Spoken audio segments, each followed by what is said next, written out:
All right, ladies and gentlemen, the wait is finally over. Registration for CONEXPO-CON 2026 is open.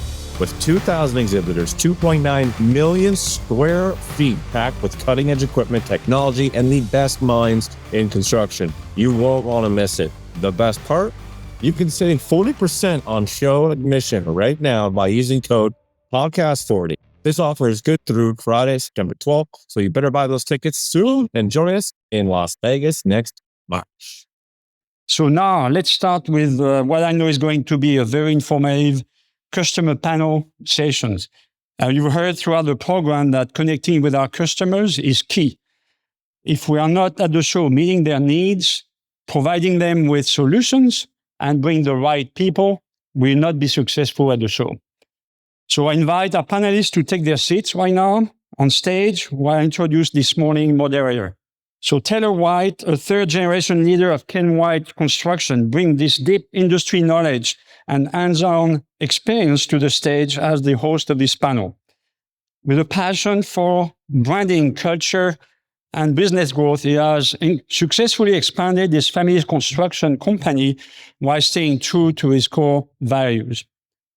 Taylor's proven insight into leadership, workforce development, and the future of contracting makes him the perfect guide for this conversation with industry experts, as well as being the host of the CONEXPO-CON podcast. So, Taylor, I will turn things over to you so you can introduce the panelists. Thank you.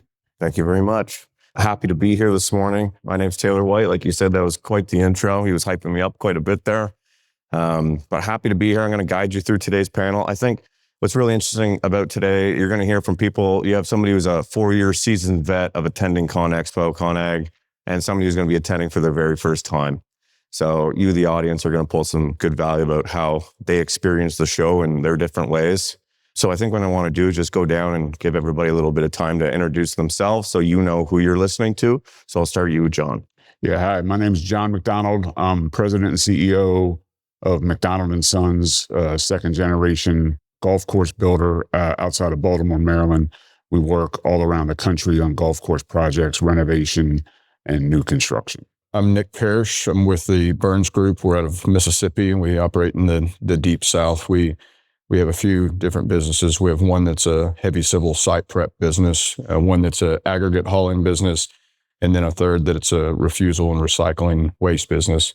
And then with that as well, have a workforce development nonprofit that focuses on recruiting and developing labor within the industry. So I am Amanda Kurt with Kirk Concrete. I co-own the company with my dad, second generation.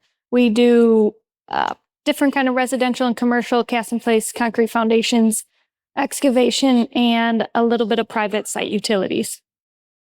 I am Ebony Jennings. I am the owner of Jennings Asphalt Contracting and Construction in Milwaukee, Wisconsin. I'm a third gen business owner. My grandfather started it skipped a generation, and I picked it up, and we do a lot of city contracts, a lot of paving, grading, seal coating, things like that. Awesome. Yeah. So, we have a really dynamic group of people up here, and we have a bunch of questions to get through as well, too. So I think it's going to be pull some good value for you guys as well, the audience listening. So I think to start, as we all know, CONEXPO is a huge space. It's a huge event.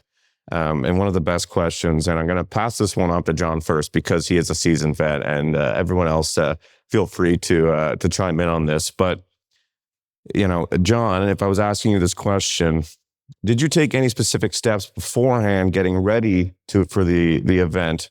And how do you go about walking the show and planning your days? So yeah, for us, being in golf course construction, we're kind of limited in some of the things we need. We don't need tower cranes, but that's the great thing about CONEXPO is you have every possible configuration of equipment, support, service, technology. The show, and I did say I've been to 4. Somebody reminded me I might have been to more, but Vegas has a way of altering our short-term memory. So I might have missed one, but in the show, we've seen it grow, right? And it is like, it's great to have this group up here as attendees so you can hear what we do. But the show, like I compartmentalize it by, lot or part of a convention center. And the CONEXPO app, I've used that more and more as the show has grown to try to map out my route of who I want to see for the vendors I want to talk to, set my days up to be in the blue lot or whatever they're calling them, the floor here. And it's great. The best thing I can say for exhibitors is to put in as much information as you can in the website, because as I'm looking for a dozer or an X horsepower mini excavator or an asphalt paver, I'm looking at all those things, picking all the vendors that have that listed, see where they are on the trade show floor, and then map out my day, because I bring like 5 or 6 people. The other thing is, as attendees, we want to engage with the right people in the booths as exhibitors. There's a way to get your customers to know who's going to be there or set up meetings in advance to have that time or meeting space to kind of like go, because you know how every booth is just so busy, traffic is so heavy. Giving those people that 5 or 10 minutes to see what they're looking for will help you make that connection. Yeah, I think it's a key point what you said about using the ConExpo app. That is key for us. You know, we kind of did the same thing, never going there before, and then going there in 23, and it was really helpful. But Ebony, I'm wondering, never been to the show before. You're going to be going for the first time. How are you going about how you're going to move around things? I think for us this year, I am more focused on the classes that are being offered, things that is going to help us with sustainability in our upcoming season, and better equipment. So my focus is how good is the equipment, is the people in my industry, what is their feedback and their reviews that I'm seeing. So those are the 2 key points that I'm looking for this year. Awesome. Yeah, and I think it kind of relates into my next question. I want to ask Nick, you this one. I'm just wondering, like, what is your main priority when you think about attending the show? When you're going there, what's the main point that you're wanting to take away? Yeah, I think for us, it kind of couples a little bit with John's comment about Vegas and it kind of distorting some memories. That we try to focus that when our group goes to these types of events, that education's up front. We want people to go as a group and build community and enjoy those that they're with and have fun, but also education, that we're going out into the world to get education and get knowledge and bring back to our company and implement that. So we set that education classes and those sessions as the core focus, and then start building around that. Amanda, what would you say? You've attended the show once before. What would you say your main priority going into 2026 is? So I also really love the education, and I like to start, build that as a base as well. Another key thing is just networking with the other attendees. And sometimes that's in the booth. Sometimes it's, along the way, and just learning what they're doing and how this equipment is helping them or this technology is helping them, and just getting their feedback as well. Awesome. Another good one, actually, that the audience is definitely going to enjoy hearing about is the exhibitor's job is to solve the problems for us going to the show. What are some critical issues affecting your businesses right now? Is there anybody that wants to take that one first? Issues? Yeah, exactly. Go ahead, Nick. I think that the biggest issue that most contractors are facing today is 2 problems. One is actually a skilled labor shortage, right? That's an ongoing conversation. That may be a hard conversation when we talk with equipment manufacturers and they say, what is my role in that? I do think they place a role in that. But the second issue that I see in the industry right now that's very important, that is relevant in this room, is the connectivity of a software stack, or the connectivity of just data as it flows through our companies, right? How does our telematics software, that's maybe an OEM software, speak with our accounting software? And how does our accounting software speak with our field cost tracking software, and that speak back to the telematics? There's a lot of gaps in that connectivity these days, and we've got to figure out how to solve that as an industry. Yeah, I think it's crucial. And what's really good about the show, what I found it as well too, is when you're there, there's so many different aspects of, there's, the technology booths for the technology side. And it's the conversations that you have with those people within those booths that kind of relay into, and you realize a lot of people have kind of the same issues. I'm wondering if there's anybody else that could kind of maybe take a take on that and figure out what kind of issues, maybe John? Yeah, so and from the presenters before, sustainability across all aspects of society is important. But the challenge that we have seen is in our equipment with the new engines and the DEF for fuel, Like we in our company, and we're we're not a huge company, but we have a lot of equipment, a lot of smaller stuff.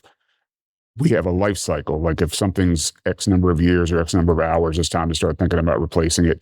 We've had to lower that because when you burn off that DEF, like engines that we would get 9,000 hours out of, we're getting 5 and they're toasted, right? So we have to kind of build that into our equation, like increase the cost of replacement and renewal on these things or rebuild them. And that's becoming like sustainability is great, but sustainability comes at a cost. Probably all of us to some degree. Yeah. So kind of thinking about that long term, where that's going to go. And we know, like, talking about I just went to a seminar last week on safety about all the dash cams in vehicles. Like pretty soon we're going to have dash cams in machines, right? You're going to want to see what that operator's doing with his time and that's getting to be couple that with the telematics, like Nick said, and couple all that back to your pricing models is like integration of all those aspects seems to be where the future is heading. Now, how far we get down that path and how far people like me are going to be able to go down that path is to be seen. Yeah.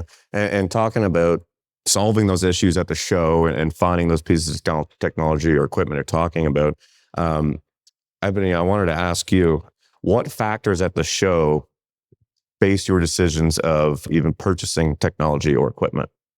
I think this goes back to the reviews. That is a huge thing for me. What is the people in my community saying about this equipment? For me, I know CAT was a big one for me. Most of my equipment, my roller, a skisser I'm going to purchase is made by CAT because I know the sustainability, the way it's made, it's going to get the job done. So like I said, just reviews, how they are explaining the equipment, how I can be able to get services done and where I am. Those are the 3 main big ones to me. Yeah, it's all the equipment manufacturers do such a good job at the show of showing us, what's coming, what's ahead, what they have, Absolutely. and their solutions for the problems that we have. Amanda, do you want to chime in on that? Yeah, I'll chime in a little bit. I think when we go to the show or when I'm not buying anything there. It's more education, research, kind of learning about the different products. And when it comes to like the technology and the new equipment, for us, it's a lot, what's the right fit for us? Because the right fit for, everyone up here is much different. You're talking about how all of your technology fits together, which is great, but not everybody's there, so maybe I need a smaller scale version of that can grow with me. And I think that's a challenge I have within our company and like at shows like this, just learning about what really is right for us. Yeah. So Nick, we were just talking about sustainability, and I know that recently you did a 6-month program for an electric vehicle. What I'm wondering is, does your organization have any goals for sustainability in the future? Obviously they do, because you've started the 6-month vehicle program. So yeah. So I was listening to the sustainability discussion, just a few minutes ago, and conscious capitalism was brought up. My brother and I strongly believe in conscious capitalism, and we're 3rd-generation owners, and it's fun that our grandfather and his brother believed in it. They just didn't have a name for it, right? For good, for profit, and we can do good with our profit. And so the triple bottom line is a conversation that we have. We find it very difficult currently in the market and the economy to have very clear, progressive, sustainable goals. So because we often function in a hard bid, cheapest price takes the work, right? And so there's a race to the bottom for the vast majority of the contracts that we get on any of our business units, right? So often there's many sustainability pathways that are increased costs. So we're trying to look at those that meet those sustainability goals that also reduce costs. So you mentioned the electric pickup. Yes, I'm an electric pickup, which is really fun to say as a dirt contractor, right? We like our big toys, but I drive an electric pickup every day, and we are in the middle of a 6-month trial. And the idea was that I needed a new vehicle, and so we started looking at options of different vehicles, and the controller came in and he said, "Hey, here's 3 options I'd like to present to you. This one costs this, this one costs this. And I'd like for you to look at this one because this is an electric pickup and I think it will cost 20% less cost per mile." And I said, okay, you got my attention, right? This is interesting. So we started talking about charging and what that looks like. And we just started saying, well, if we roll this out to our project managers, our estimators, some of the light administrative side that are not pulling a skid steer or something like that, this is a cost saver, right? And so there's prevention, but also it can help us get into a sustainable pattern faster. So I'm taking notes every week and charging at home and trying to go on trips and see how hard it is to charge or find chargers, because that becomes the next level of inconvenience, right? Whether it's cost or it's actually time. So trying to figure out how you match that into a hard bid world is very difficult, but you have to pick and choose. And, it's just working out great so far on pickup. So, Yeah, I think for our industry specifically, it is difficult because I think it's something new for our industry. And I think the best part is actually having discussions like this and sharing the knowledge of what everyone else is doing for this. John, I'm curious to hear your point of view on this, sustainability. So, I mean, our sustainability, we have not gotten into the electric model for vehicles or for equipment. The only electrical vehicle we have right now is my mother's Tesla, which my dad bought her 10 years ago. And they would do very smart if they put those superchargers at casinos, because then, man, she would be set. She'd have no problem at all. But so we were very early on buying a brand of skid loader mini excavator called Takeuchi. So a couple shows ago, they came out with an electric skid loader, and it intrigued us. But then the other thing is, we're on some of these sites, like there's superchargers in a Walmart parking lot for cars and in service stations and convenience stores. It's hard to get a charging station on a job site that could be, our job sites, golf courses are 150 to 300, 400 acres. There's other sites that are even bigger. I'm sure Nick works on sites that are several hundred. Like, where do you charge it, right? Like, can you go with like a mobile solar panel thing? And then the torque and the force used to, which burns fuel, also drains batteries at an exponential rate. And then trying to be productive, and you're trying to couple sustainability with profitability. And we have not figured out that equation to make it work. On the electric side, we are buying more fuel efficient machines that we can. We're having our guys, guys like to be comfortable. They want to sit in an air conditioned cab and eat their lunch. But I'm like, don't, if you're out of the machine, shut it down. Same thing like that. We don't have a no idle policy. We have a common sense policy. And some of my guys don't have common sense, so I have to remind them. So try not to just sit there for hours waiting on a truck to come and just let that machine run. It's like, we're paying for that fuel. So it's a work in progress, and the future is bright, but not as bright as those lights. Yeah, I think everybody's got the same thing going on. Is we're all trying to figure it out at the same time to see if it makes sense right now, right? Like, where's the technology at? Like, we're running a machine, and if we're talking specifically about electricity, am I running a machine for 6 hours and charging it for 10? Then that doesn't make sense. But, other stuff that you can implement as well at your workplace, with this, what they were talking about, recycling and reusing and preventing, that stuff's all really important too. But Amanda, I'm curious, I want to toss a question to switch a bit. How do you engage with brands? Is it at the show, before the show, during, or when do you find the best time? It's start engaging with, the brands maybe I know about or that I've read online. To John's point, filling out your complete, company profile is really helpful. But starting there, seeing what they're doing on social media and in maybe different, like the 365 posts, that kind of stuff. That's where I start. During the show, there's probably not a lot of, engagement online. It's, all in person. And then after, it's taking what I've learned or what I've, made notes about, and then following up with that. What are people saying online? What are they actually matching what they're saying, at the show? You touched on social media, and we had a question. I think it goes really well into this from Mildred. Said, what can my brand do on social media to help build more hype around what our plans for CONEXPO are? Like, what would you want to see? So Amanda, you were touching on that. So I know maybe you don't want to tell us everything you're doing there because you want us to come visit you, but telling us, hooking us in and saying, this is what we're doing. We're hosting this, or we're going to have this information at our exhibit at this space. I mean, just sharing that with us so we can, try to build that into our schedule. Yeah. And how, as you were saying that, I was just reading one that kind of relates back to almost what we were saying. John, I want to throw this one quickly back to you. It's from Anonymous. Are you reviewing utilization of electric loaders and excavators in your fleets? It's yes and no. Like it's a thought, but we have not been able to do any kind of like studies, right? There's still a few options for us that make sense. Now, again, we're not on a wide open site like Nick might be on, like building, you know, an Amazon fulfillment center. We're on a golf course. Typically they have electricity, so we could work something out. But we have talked to people that have those machines. It tends to be smaller is more possible than larger. When you start getting into like D5, D6 size dozers, they haven't got it. Like the battery alone for that's probably $200,000, right? Like, so we have not started any pilot programs or taken a deep dive into that. But my equipment manager does review with our vendors. You know, we have specific people we buy excavators from, mini excavators from, dozers from, rollers from, and they are talking to them. Then it's the utilization side of, can you actually be productive and be profitable using it and then charging it? Because we know like it takes 3 minutes to fill up a truck at a gas station.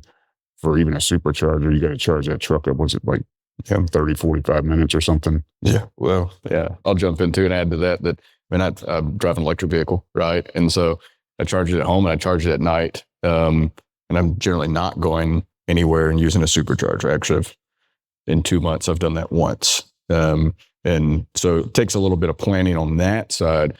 We're not looking at utilization for loaders and excavators yet, because I don't think that it matches our use case yet. But where we are looking at it outside of the pickup is our vocational trucks. And so our aggregate on business is very local based. We're generally running under 350 mile a day. And so we are having conversations with those manufacturers of, we really want to see when that range matches up with the use cases that we have. And I think that's the conversation that needs to be had with equipment owners is, hey, let's figure out which projects maybe have a use case there. And then we can try utilization where we just don't see the capacity matching up with a work day, right? And I'm okay charging at night. Yeah, absolutely. Yeah, but I don't want to have to charge at 3 p.m. Yeah. But like you said, like we were talking before we came up here, like some of our guys, we have to drive. Some of our guys, we have to take equipment personnel. We have to go to a job, like we're outside of Baltimore, your jobs in Florida, California, Alabama, Connecticut. Those drives and just the vehicle side, let alone the equipment side, those drives become problematic when you have to stop and charge every 240. The variability of the work is the issue. Right.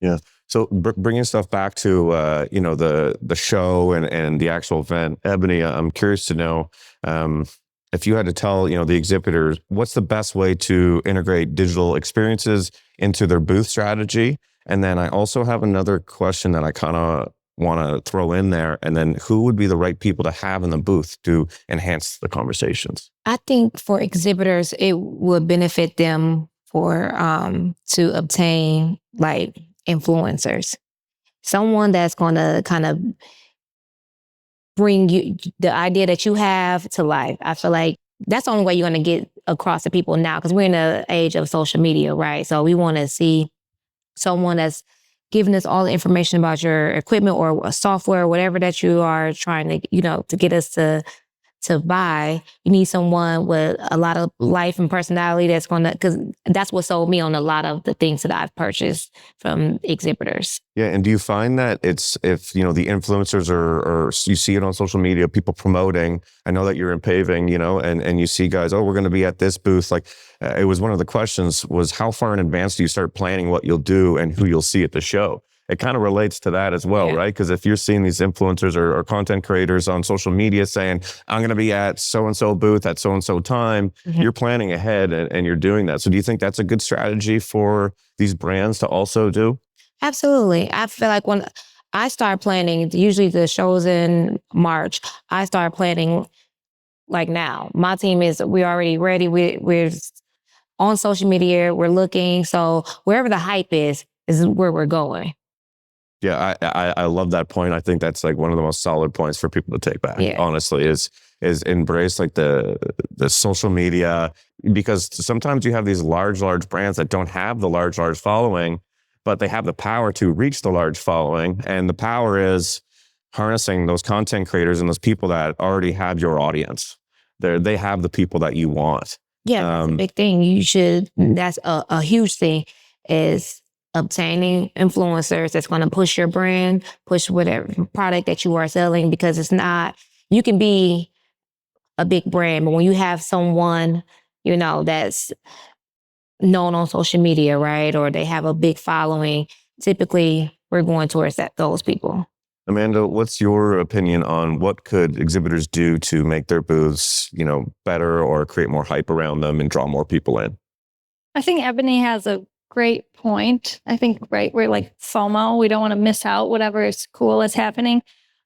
Just like people who have the knowledge. I mean, it's very basic, but if I do have a question, I want it to be answered, you know, reasonably quickly and well, so I can kind of make a note of that going forward. Yeah, and I guess when you're at the booth, someone asked about what's the most memorable swag item or experience that you received. Toss that in there as well too in the mix. Gosh, I don't know. Well, I have a little. It's a keychain, and it's the tooth of an excavator bucket. I carry it every day. I love I that. can't tell you where it's from, though. I can't either, but yeah. Yeah, it's Carry it every interesting. day. It's small, but it's like, you know, because it's not large, so it's handy. Yeah, I would say like less pens and hats and more, you know, items that people are like, wow, that's unique or that's different. Yeah. Or even experiences. Is there anybody that wants to touch on experiences? I know for me, like I remember the you know, the booths that you can go to and interact with, right? You can get in something or you can touch something or feel something. Is there anything you guys want to add? Yeah, Nick? One thing on the merch, and I'll jump back on that story, but there was a dealer at last CONEXPO that went to their booth and they all had these amazing hats. And I asked them if they were selling them. Like, oh no, I don't know where we got them. I went home, asked my dealer like if he could get them for me, and still couldn't get these hats. So like if y'all, you know, equip your people with really cool clothing, let us figure out how to get them too. So, but I had a great story. One time we were meeting some friends at a booth, and it was just a meeting point, not really anything in particular that we were going there for, but we chose it as a meeting spot. And while I was waiting on my friend to get there, got into a conversation with one of the reps there about a particular model of equipment that they were selling. And I spent an hour and a half there because there was a person there that was a actual equipment operator, and he got to tell his story, how he influenced that particular machine. And I got to, now when I see that machine, we own one of them, actually bought one after that. But when I see that machine, I know all these things, and I got to hear the stories of the person that influenced this thing being built. And that character in that story, I think, was really impactful. Yeah, I totally agree. And there's a question here that I skipped over, but it made me think. I want to ask John this one. We were talking, you know, about sustainability, electric, and all that. But there's another layer to that, which is automation. So, John, I'm curious for you to touch on, like, what's your take on automation in construction? For us, automation is, we're kind of like midline automation for our work, because we deal in golf courses, and my dad's motto was there's no straight lines in a golf course.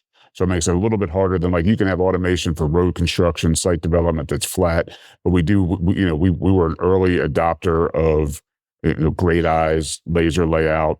We could not actually put an entire golf course plan into a dozer or a grader and have it just make it all, because that's the other thing. Golf course designers are kind of a strange group. They're not like building architects. Ours is vertical, not horizontal, or vice versa. We're horizontal, not vertical. And they can come out after you build it and wave their hands and change it. Like, you can't do that with a wall in an office building, but you can do it on a golf course. So yeah, there is a lot of automation, and we do use the tools we can. A lot of layout. We use GPS layout. Because, you know, for us, sometimes you have to build the green, core it out, and build it right back to where it was, and all that from this GPS robotic total station we have. So all the points are down to like sub-millimeter. So we use that, but it's not so far as that the machines are doing the work and the operators are just there to keep it like going in a straight line. Yeah, okay. Ebony, being in the paving industry and looking at the technology that's coming out there and everything, like with GPS or automation, is there anything you can add to that conversation of like, where you see automation going in your industry, maybe specifically? Oh, that's a great question. I believe that the old school way of doing things are going out of the door, and I love it, and I hate it too, because a lot of the smaller companies are not able to kind of keep up with automation, right? You have your bigger companies that you have the pavers, they have the GPS, and you really don't even need a loop man behind you. If that paver is doing this thing, but everyone can't, compete with that, right? So I'm kind of in the middle on that. I think that it's the thing of the future. You can't get around that. However, it's hard to kind of get there when you're smaller. Yeah, and I think the equipment, the automation, not just equipment manufacturers, but they're doing it to try to make our lives easier. Yeah. More profitable, more efficient. So I'm wondering, and a question I'm going to toss to you, Amanda, is what do you wish that equipment manufacturers best understood about your day-to-day challenges in order to make things easier? I think this is a really obvious answer, but when the equipment is down, it costs so much. I mean, money, time, changing out equipment, all of that goes together. I think, for us, our specific business, just that we're using it really hard every day, and we're trying to take the best care of it, but we need it to work, or we need to have a solution when it doesn't work. I mean, this isn't specific to equipment, but when your GPS dozer goes down, what's next? Can you get it back online that day or the next day? How does that work? Yeah, I think it's a conversation that even at the show, right, we had last year with some manufacturers of the technology, wondering what does happen with the automation or downtime on the job sites, and how do we kind of correct that and fix that? But like John said, a lot of stuff can kind of change on the job site as it goes on. So being able to adapt and having the right people in order to do that is key. And I want to toss a question to Nick from the audience. It's a good one for you because you said you followed up about a hat and where you could buy the hat. Somebody said, after visiting an exhibitor, what is your preferred method and speed for follow-up? So you followed up with your local, dealer. So I'm interested. What's your take on that? Well, I like this question because I have a strong opinion here. So I love the badge scan deal. I think I've gone to probably close to 10 different conferences in my career. And when I figured out the badge scan and using that and saying, I'm not going to give you a business card, I'm not going to do this, or this is the way I want you to connect with me, I found some power in that. But one critical thing that I do want to communicate is I love the follow-up by email within the next week. I don't want to wait 2 weeks. Later that day is totally fine. I'm not going to respond until I get back home. Please don't call my cell phone. My cell phone is for my customers and internal communication, and I do not want a pushy sales rep contacting me, leaving voicemails every 2 or 3 days on my cell phone. That's a turnoff. That's going to turn me away faster than anything. Scan my badge, email me. We'll get back when we get home. I'm probably going to hand it off to somebody anyways when I get home. You don't need to talk to me, right? But don't call my cell phone. And that's my strong opinion there. That's perfect because I agree with you 100% because I had that happen as well too. And somebody asked, what deters you from approaching a booth or a space? So would somebody else like to chime in on that? Yeah. I think what deters me is there's nothing really going on. It's just maybe two employees that's there for the business, and they're kind of talking just to each other, or they're not driving. First of all, the first day of the events are always has the most hype, right? So it's just not engaging enough. So for me, if I see there's no hi, there's no come on over, let me show you this, or anything like that. Especially if I'm not, it wasn't my intention to go, but you just never know. You may get a sale, from me. It's like I bought a walkie-talkie, one time, and that wasn't my mind to purchase them, but the sale was great, and so I purchased them. So just being more lively and don't, judge a book by its cover. You never know who has what, Yeah, 100%. Elliot asked, do smaller booths and companies get looked at by larger companies, or would it be better to plan to find you and your booth to network? John, do you want to answer that one? So just like we've all talked about, looking at the ConExpo website and the things we're looking for, like if we're looking for something, the booth size doesn't matter. Sometimes smaller booths are more attractive because you'll be able to interact with somebody. And we plan it out. So as long as the details of the products they sell or service or the items they offer are on there, we can find it. I have used the ConExpo.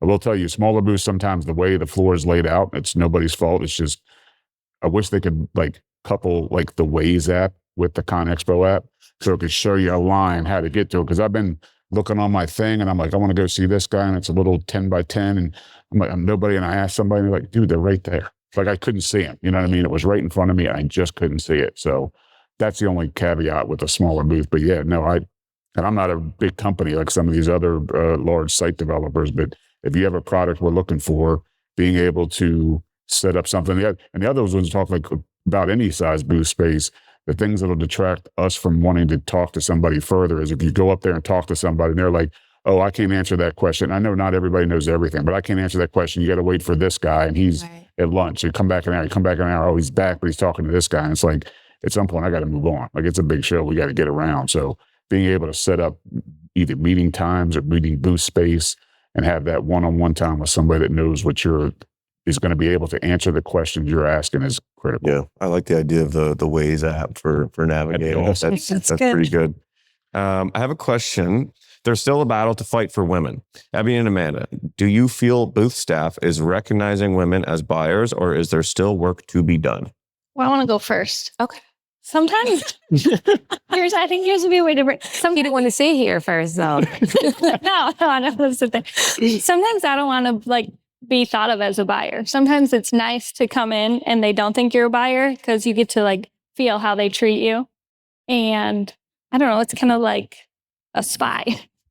So that's my take on it. There's a lot of times I don't want to be the buyer. I just want to see it, from a different lens. I don't know. I'm a little different. When I go, I let them know I got the checkbook to buy. So, I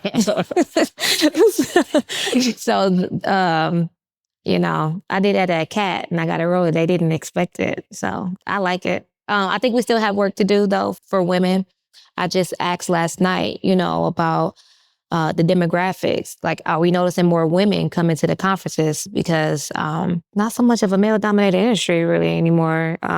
So there are a lot of women running the gun in this industry, and not just CEOs like myself. There are other roles within the company, and they are at these shows, and some of them are buyers for companies, or some of them are, just a representative, and they're going to go back to the business and say, I think the business we will benefit from using, XYZ. So I think we still have work to do, but. Why do you think that is? You mentioned you there's more women coming into it, and why do you think that is? Like, what is drawing more women into construction or being in these positions, like you said? Well, I'll say this for me, because I get this a lot. Like, how did you get into this? I've done some of everything, but this just worked. And I think women are just risking it. Some of them are getting into this industry like myself, where their father owned it or their grandfather owned it, or, they came in as a executive assistant and then they just worked their way up through the chain with whichever company they work for. But I think women are extremely great in this industry, and we have such a better eye than men sometimes. And it just works for women. Just like it works for men, it works for women too, especially on the project management side. I think women are killing it. And dump trucks, doing that. The women have it. The women have it for me. I love it. No, that's a great answer. 100%. You're right on the dump trucks. We have a woman dump truck driver at our operation, and it is the cleanest, best kept truck. Yeah. And we're ordering a new one, and she gets it first over everybody else. Behind that are real. No, exactly. Statistics are real that female truck drivers outperform and take care of their equipment. I mean, I've backed out a truck for guys before. They had to pick their face up. They didn't expect it. So that's good. There's a lot of questions when we touched on social media and building hype, and there's been a question up here about what would you say for a company that doesn't have the influencer budget, how can we get the hype around it? And I also kind of had a question asking about how to use digital tools and social media when researching equipment. So obviously I think people want to know about how to get that hype, but how could we answer that question to the audience saying, okay, we don't have the massive budget for an influencer. How can we still build hype around this? Let me answer this because I had this in mind the beginning of the season because money is low in the beginning, especially in the beginning of the season. And I said to myself, like, how can we barter? I need to barter with somebody. Like, how can my service benefit them and back and forth? I think that is a great thing to do. Okay, you don't have the money, but you may have some equipment that you will, rent or whatever have you. You need to come up with some way and ideas and plan with your team of how you can barter services. Because even with up and coming influencers, like even with myself, I consider myself as a trade influencer, right? This is a road construction trade. So I push my business a lot on social media. So without money, how can this be a mutual beneficial relationship? Yeah, no, I love that answer. That is fantastic. One other thing, like, like not only the barter system, but like piggyback with people. Like we did not have a large social media presence and we still don't, but somebody in my office takes pictures and you want to piggyback on people. So it's kind of a little bit of a cheat. Find somebody that's got a lot of followers and then put their name in it. Or, there's power in the hashtag the hell out of everything you can, because that'll just drive things. And I've seen like the likes and the comments to the posts that we put out, and they're just pictures of our work increase week over week. And for exhibitors, like the best thing for us, I would think, as attendees is to start early, like a year out now, if not sooner, tell a story about your product, build on that, right? Because then you can go back and check a hashtag and catch every post and how an excavator does this with this attachment, or a dozer can do this, or what technology can do to help your company. But try to tell a story. Yeah, no, I think you guys both nailed it there. Nick, I have a question that I want to ask you. Somebody asked, do you stick strongly to your show planner / schedule? And how much do you play it by ear as you walk by booths that may be of interest to you? We're big planner people in our group, and that last time, and we'll stick to it this time. Our chief people officer, she puts together all of our education and looks at culture, and she owns recruit, retention, and development. And the way she did the last one is she built a big spreadsheet of all the classes everybody was going to, and every day, everybody that went, we got this PDF in our email that was like, hey, here's your classes, here's who's in what classes, and here's everybody's gaps. And we just had points that we met up with, and we would plan hey, we're going to go to the Platinum Lot or whatever this day, or we're going to go to Fairgrounds in this afternoon. We do classes in the morning. We stuck to that, but also found that you walk and you move through the show pretty quickly if you hustle and you get your steps in. And we built in flex time on the back side after classes were over and that sort of stuff, so we could double back to the vendors that we wanted to reconnect with, or that guy wasn't there when you wanted to talk to them, or so that kind of stuff. The classes provide us with pretty solid structure and a focus. Yeah, and it relates to someone asked about, besides equipment manufacturers, do you seek out to visit other vendors in the engine and component supplier area? It'd be helpful to understand the thought process there. So are we going there to look at just equipment manufacturers, or do you seek out other vendors in the engine component area? Anybody want to take that one? I think it's interesting because we talk a lot about, the equipment manufacturers, but there's a lot of other aspects to that as well too. Like I know for us, we went there to look at a hoe ram. I don't know if you guys call it a hoe ram here, rock breaker. Yeah. We specifically went to a booth just to go look at, rock break, because that's the fun thing about ConExpo is it's so niche. If you want, I think there was actually a whole booth just about bits, or the chisel bits for the end of the hoe ram. So is there anything kind of niche, I guess, or you guys are going there to look at rather than just, the equipment or the main stuff? I'll say that one thing I think I've ran into in this kind of vein of discussion is some of those wear items and minor components is what I'm going to call them, right? some of it gets a little monotonous because they want to tell me as I'm a business owner why that component is better than the guy 3 booths down, right? Or the folks, over the next row. One thing I always try to communicate to them is I'm not the person that makes this decision, and making it easy for me to hand that to my fleet manager, I think is important, because I do pass by those and you see them and they jump out and they say, hey, you guys use teeth? We got all kinds of teeth here, right? Okay. All right. Well, cool. Yeah, we do use teeth. Give me your connection here, and the guy that buys that part, I'll connect you with it, right? Making that pass through on components that we may not be. I'm going to spend my time on the $400,000 purchase, right? Maybe not the consumables as much. Can you loop in the question here? How much of your time is typically spent at equipment booths versus time with components, technology, et cetera? I would say the 2 big majority time they're spent are at the heavy equipment side, and then the other is at technology. The components, not so much, right? I like to pass through and kind of window shop, right? Oh, that's neat, right? Oh, that seems like a neat tool, right? Or, there's a drum cutter right there. Okay, well, let me grab their info, and if we ever need we get into a job and we need a drum cutter, I know that I'm going to that brand, right? So there's more of that window shopping, I think, when it comes to components, but definitely try to focus most of our time. I want to see the technology on equipment that's coming down the road. I love going to the booth and seeing like this proof of concept where technology and iron meets. That's where I spend most of my time and get geeked out. And I might spend that hour and a half listening to a story of like how we came up with this solution here. Yeah. We have 3 minutes left, and I want to get people's opinion on this last one, because you were talking about integrating technology into the machinery. And it was actually my last question was, looking ahead, what trends do you think will shape the construction industry over the next 5 years? And I'm curious to know, Ebony, if you want to start us off. Could be something simple, even like social media too, right?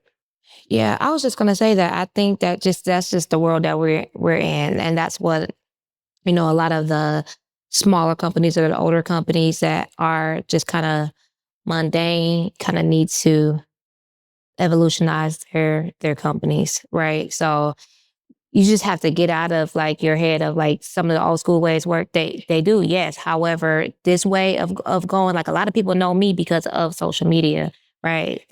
In my business and and what we do. But however, some people aren't looking for that so much, that growth, right? So I think that right now, the biggest trend is going to be social media. And what are you doing with social media? Are you obtaining, doing a podcast? Because that's the big thing too.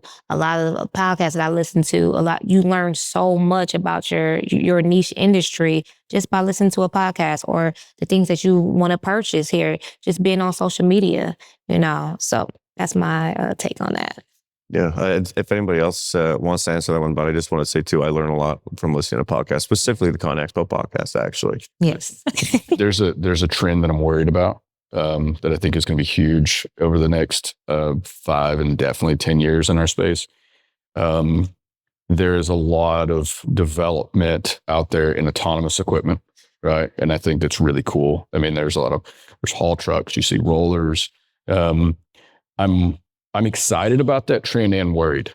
And 2, I think it's a double-edged sword, but I want to point this out, is that we need autonomy to progress forward as an industry.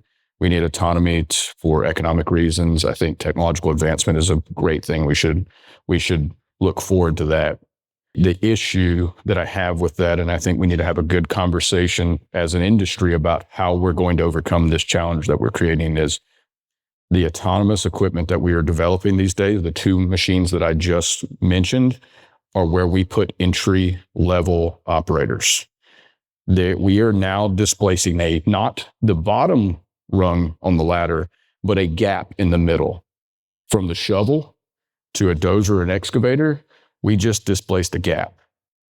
And we appreciate manufacturers looking for technological advancements, helping us with a labor shortage, but there's a gap exposed. And I think that trend is going to be very important, but we've got to figure out as an industry how to leverage that trend for complete positivity and not a mixed bag. Yeah, I love it. That was a great solid point on that. Does somebody would quickly want to answer? I mean, they want to know this, and it's the audience that's here listening. How far in advance do you start planning what you'll do and who you'll see at the show? Does somebody want to give a good quick answer to that? I think now. Yeah, 6 months. That's a good time. 3 weeks. That is way too short. Don't start. You need to start planning now, or who you're going to see. 3 weeks, Lord. It takes 3 weeks to look at the map, So Okay, and then I'm going to go to the last one. Do you usually partner with your preferred dealer to meet OEMs at the show, or you walk the show by yourself? Both. Both. Yeah. Yep.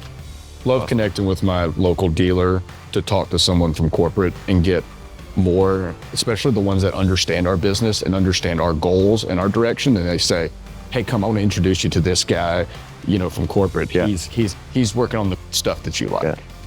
Okay, awesome. Well, thank you guys so much. And thank you guys. Let's give a round of applause for them.